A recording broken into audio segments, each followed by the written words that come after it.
Hello दोस्तों, स्वागत है आपका अपने चैनल तैयारी जीत में। जैसा कि आप जानते हैं कि अर्धवार्षिक मूल्यांकन प्रश्न पत्र यहाँ पर आपके चल रहे हैं परीक्षाएं, तो ये हम देखने वाले हैं अर्धवार्षिक मूल्यांकन प्रश्न पत्र 2022-23 कक्षा 6 के विषय इंग्लिश जनरल का, जो आपको टाइम देगा यहाँ पर 3 घंटे का। ये हमारा सेट ए है। यहाँ पर देख लीजिए इसी प्रकार का आपका पेपर आने वाला है। यदि आप इस पेपर को देख के जाते हैं तो आपके 50 में से 50 नंबर आपके आने वाले हैं और 100% पूरे क्वेश्चन फंसेंगे इसमें। तो केवल आपको पूरी वीडियो देखना है, एंड तक आपको याद हो जाएंगे।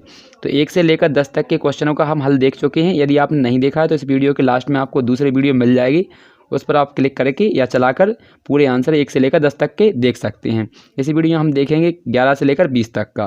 तो यहाँ पर क्या करना है, आपको विद्यार्थी का नाम भरना है अपना, यहाँ पर पिताजी का नाम, यहाँ पर स्कूल और यहाँ पर ब्लॉक और यहाँ पर अपना रोल नंबर और यहाँ पर आपको जिला भर लेना है। कोई भी यदि दिक्कत आती है तो आप टीचर को बुला के पूछ सकते हैं। ठीक है, यहाँ पर आपके क्वेश्चन है जो हमने देख लिए थे। यहाँ पर क्वेश्चन आपके यहाँ पर 22 रहने वाले हैं, जिसमें से हमने 1 से लेकर 10 तक के आंसर देख लिए हैं। अब हम देखेंगे 11 से लेकर 20 तक के। इसके बाद 2 क्वेश्चन रह जाएंगे, वो अगली वाली वीडियो में देख लेंगे। तो आइए शुरू करते हैं। तो यहाँ पर हमारे क्वेश्चन जो यहाँ पर दिए गए हैं 11 से, तो यहाँ पर इनका आंसर हम देख लेते हैं। तो यहाँ पर ये दिए गए हैं क्वेश्चन, अच्छे से देख लेते हैं। यहाँ पर देखिए ये वाला क्वेश्चन रहा हमारा, यहाँ से ये रहा क्वेश्चन। तो क्वेश्चन नंबर 11 ये रहा हमारा, इसको पढ़ लेते हैं। यहाँ पर लिखा है शॉर्ट आंसर टाइप क्वेश्चंस 11 से लेकर 20 तक। तो यहाँ लिखा आंसर द फॉलोइंग क्वेश्चंस, यानी दिए गए क्वेश्चनों के आंसर देना है। पहला क्वेश्चन हमारा क्या दिया है, तो पढ़ लेते हैं इसमें। When do you pray to God, यानी आप ईश्वर से प्रार्थना कब करते हैं। तो इसका आंसर लिखेंगे हम। तो देखिए अच्छे से लिख लीजिएगा, इसको याद कर लीजिएगा। ये रहा हमारा इस क्वेश्चन का आंसर। तो कब करना है, यहाँ पर लिखा we should pray to God in the early morning, यानी सुबह जल्दी हमें ईश्वर से प्रार्थना करनी चाहिए। तो ये रहा आंसर इसका 11 का। तो अच्छे से लिख लीजिए इसको और याद कर लीजिएगा। तो यहाँ पर लिखा we should pray to God in the early morning. तो ये आपका आंसर हो जाएगा यहाँ पर क्वेश्चन नंबर 11 का। तो अच्छे से इसको नोट डाउन कर लीजिए और अच्छे से याद कर लीजिएगा। ये क्वेश्चन आपका 100% आएंगे। ठीक है, इसके बाद हम क्वेश्चन देखते हैं अगला। तो क्वेश्चन नंबर हमारा दिया गया यहाँ पर 12 है। तो 12वां क्वेश्चन दिया गया, इसको अच्छे से देख लीजिए क्या पूछा है आपसे। तो यहाँ पर आपको पूछा है क्वेश्चन नंबर 12 में, right the name of any 3 flowers, यानी आपको किन्हीं 3 फूलों के नाम लिखना है। तो आप लिख सकते हैं किसी भी फूल का नाम लिख सकते हैं। जैसे मान लीजिए एक लिखते हैं हम रोज, क्योंकि वो सरल होती है, ROSE। इसके बाद दूसरा लिखेंगे आप लोटस, आप इसके अलावा भी लिख सकते हैं लोटस। और तीसरा लिख सकते हैं आप लिली, LILY लिली। या फिर लिख सकते हैं आप जास्मीन, जास्मीन भी आपको याद होगी, यहाँ पर जास्मीन भी लिख सकते हैं, JASMINE। तो जास्मीन हो जाएगी। तो इनमें से आपको कोई 3 फूलों के नाम यहाँ पर लिख लेना है, अच्छे से याद करके जाएंगे। तो देख लीजिए इनके आंसर ये दिए गए हैं यहाँ पर, अच्छे से तो नोट कर लेना है। ये लिखा है देखो 3 फूलों के नाम, पहला रोज, दूसरा लोटस और तीसरा जास्मीन।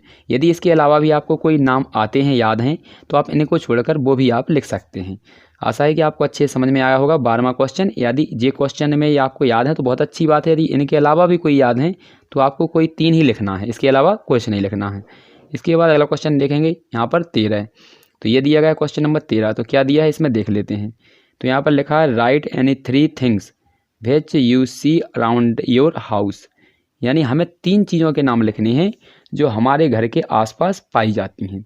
ठीक है, तो यहाँ पर 3 चीज़ों के नाम लिखना है। तो देख सकते हैं यहाँ पर 3 चीज़ें लिखेंगे हम। जैसे हमारे यहाँ पर घर के पड़ोस में क्या क्या पाया जाता है, तो पहले लिख सकते हैं हम यहाँ पर ट्री। 3 चीज़ों के नाम लिखना है, तो ट्री पाए जाते हैं, पेड़ हो जाएगा। दूसरा आप देख सकते हैं यहाँ पर डॉग होते हैं, यानी डॉग लिख सकते हैं। इसके बाद हमारे घर के पड़ोस में आपको और भी चीज़ें कई देखने के लिए मिल जाएंगी। तो यहाँ पर इनका आंसर आप देख लीजिए, ये लिखा है इसका आंसर। तो ये रहा, तो अच्छे से लिख लीजिएगा। तो 3 चीज़ें पूछा है, और इसके अलावा भी आप बहुत सी चीज़ें देख सकते हैं। तो यहाँ पर देख लीजिए ट्री, डॉग, बाइक।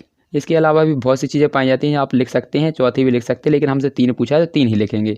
इसके अलावा भी आपको बहुत सी चीज़ें आती होंगी यहाँ पर, तो वो भी आप लिख सकते हैं। इसके बाद हम क्वेश्चन नंबर अगला देखेंगे। तो अगला क्वेश्चन हमारा दिया गया है यहाँ पर 14। तो इसको देख लीजिए, ये रहा क्वेश्चन नंबर 14। अच्छे से इसको पढ़ लीजिए, पढ़ लेंगे। यहाँ पर choose the adjective and complete the sentence, यानी एडजेक्टिव को चुनकर यहाँ पर जब वाक्य जो दिए खाली है उनको भरना है। तो यहाँ पर लिखा है ही हैज़ आ कार। तो कार कैसी होती है आपको कलर बताना है। कार यहाँ पर कलर दिया नहीं है, देखिए आपको यहाँ पर इनमें ये दिया है येलो। तो इसका हो जाएगा येलो। पहले वाले में क्या भरेंगे, YELLOW।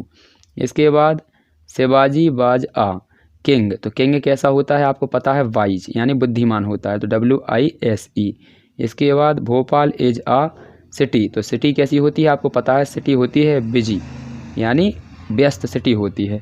तो पहले वाले में येलो, दूसरे वाले में वाइज और तीसरे वाले में बिजी आपको भर लेना है। ये देखिए यहाँ पर आंसर दिया है, तो अच्छे से आपको भर लेना है, तो अच्छे से लिख लीजिएगा। ये लिखा है he has a yellow car, और शिवाजी बाज बिजी की स्पेलिंग ये लिखी है, यहाँ से आपको लिख लेना है ये वाली, तो बिजी किंग। इसके बाद लास्ट वाले में आपको यहाँ पर मतलब बाइज किंग, यहाँ पर लास्ट वाले में बिजी भर लेना है। तो पहले वाले में येल्लो, दूसरे में बाइज और तीसरे में बिजी, तो ये कंप्लीट हो जाएगा। इसके बाद हम देखें क्वेश्चन नंबर 15। क्वेश्चन नंबर 15 दिया गया हमारे यहाँ पर एक डायग्राम बनाया हुआ है, इसमें लिखा हुआ है look at the picture and complete the sentence using the words giving in the bracket, यानी यहाँ पर कोष्टक में दिए गए इन वर्डों की सहायता से आपको यहाँ पर वाक्यों को पूरा कंप्लीट करना है। तो ये दिया गया है, आपको देख लीजिए अच्छे से, ये हमारे वाक्य दिए गए थे, तो इसमें आपको आंसर भरना है। देखिए पहले समझा देते हैं किस प्रकार से भरना है। The boy is hiding, hiding the tree, यानी हाइड यानी होता है छिपना, तो आप समझ सकते हैं।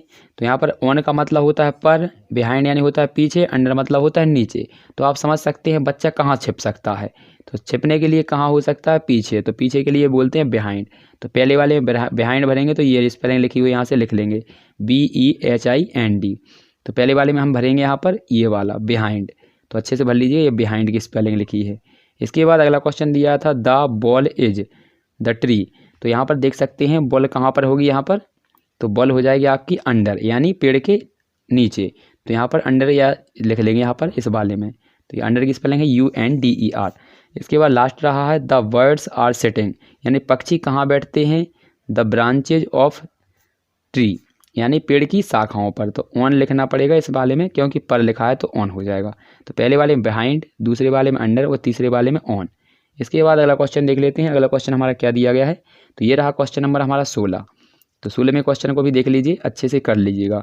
इसको क्या करना है, rearrange the words to make meaningful questions, यानी यहाँ पर आपको इनका प्रयोग करके इन वाक्य शब्दों का और यहाँ पर आपको क्वेश्चन बनाने हैं। तो देखिए पहले नंबर पर लिखेंगे व्हाट इज योर नेम, और फिर लास्ट में क्वेश्चन मार्क यानी ये वाला चिन्ह, तो यहाँ पर हो जाएगा, पहला बना लीजिएगा व्हाट इज़ योर नेम, तो यहाँ पर पहले हो जाएगा। दूसरा फिर लिखेंगे यहाँ पर वेयर डू यू लिव, तो वेयर डू यू लिव, और लास्ट में question mark, where do you live यानी आप कहाँ रहते हैं।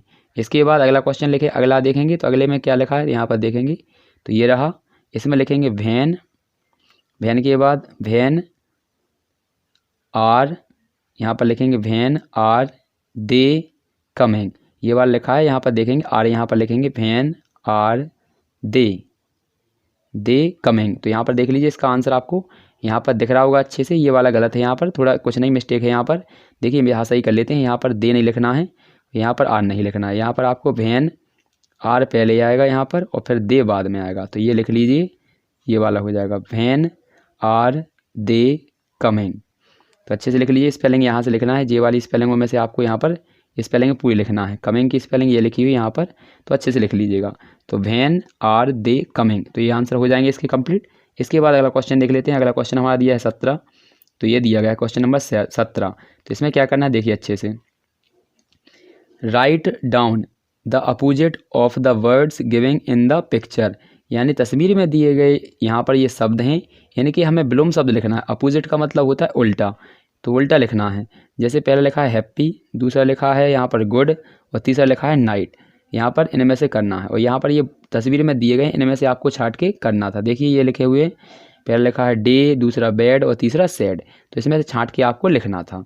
तो देखिए आपको यहाँ पर बता देते हैं, हैप्पी का मतलब होता है प्रसन्न, तो इसका हो जाएगा सैड।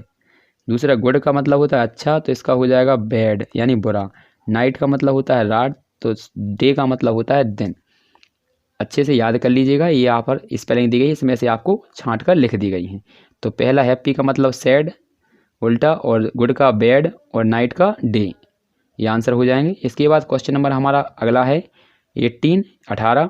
तो अब अगला वाला हम देखेंगे अगले वाले वीडियो में, यानी क्वेश्चन 18 से लेकर 22 तक के पूरे कंप्लीट आंसर देखेंगे अगले वाले वीडियो में। तो यहाँ तक आपने हल देख लिया होगा तो अच्छे से इसको याद कर लीजिए। तब तक आपका अगला वीडियो आने वाला है, तो मिलते हैं अगले वीडियो में। तब तक के लिए जय हिंद, जय भारत। यदि आपने पिछला वाला वीडियो नहीं देखा है तो आपको स्क्रीन पर यहाँ पर दिख रहा होगा, तो इस पर क्लिक करके आप उसको भी देखकर कंप्लीट कर सकते हैं। तो मिलते हैं अगले वीडियो में, तब तक के लिए जय हिंद, जय भारत।